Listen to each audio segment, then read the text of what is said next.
again. Oh, there we go.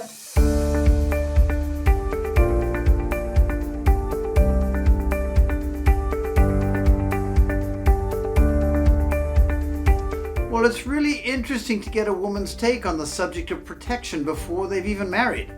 David tells us of the adjustments he's already making in preparation for his upcoming marriage to Ella. So, can it be said that preparation can be part of protection even before the day?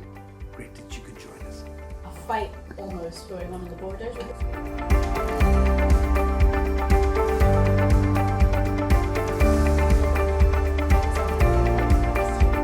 I'm sure that each one of you have realized that a woman is not a pushover, and she has a need to know who she is, and she needs to know that she's special in your particular eyes.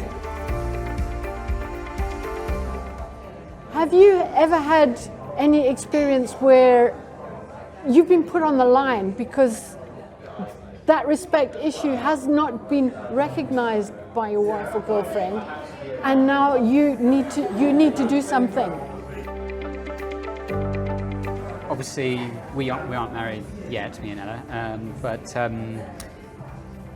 it was a bit of a learning curve, I should say. By the time we met, both of us were already in our late 20s at this point, and I had no real dating experience before this. And so one of the things that I had to do, quite rapidly in fact, was get myself out of the mindset of being a single person.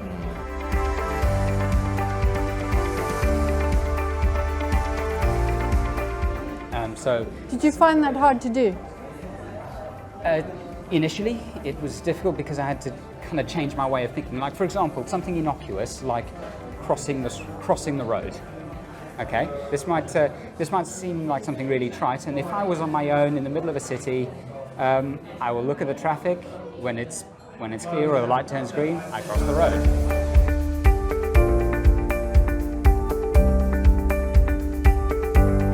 However, we had a situation once where we went to some shops, and I used that method where I just simply went and I just barreled across the road. And she'd been left behind. She was left behind.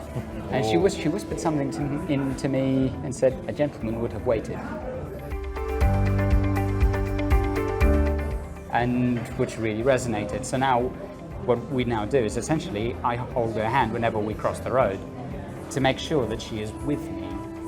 And so that's just an example of just where you're just conscious that you're with her. Another thing that I've got myself in the habit of doing is open the car door for her.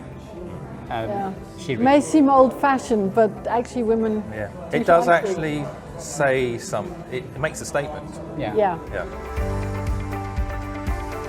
And like I said, this is stuff which has been kind of growing and progressing over the last year, just getting into that habit for both of us. Yeah.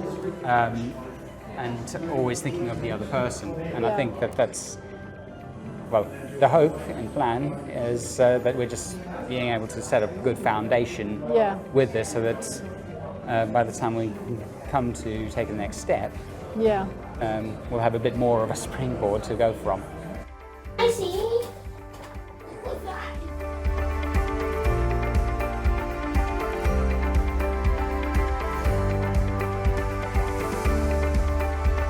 I found that David's observations were really encouraging as he tells us of things where he needed to change and grow. Also, it's great that he's willing to prepare himself for the reality of married life. Next week, Judy interviews Benzer, who has a great testimony on how his marriage to Sandra has been healed. God bless, and bye for now.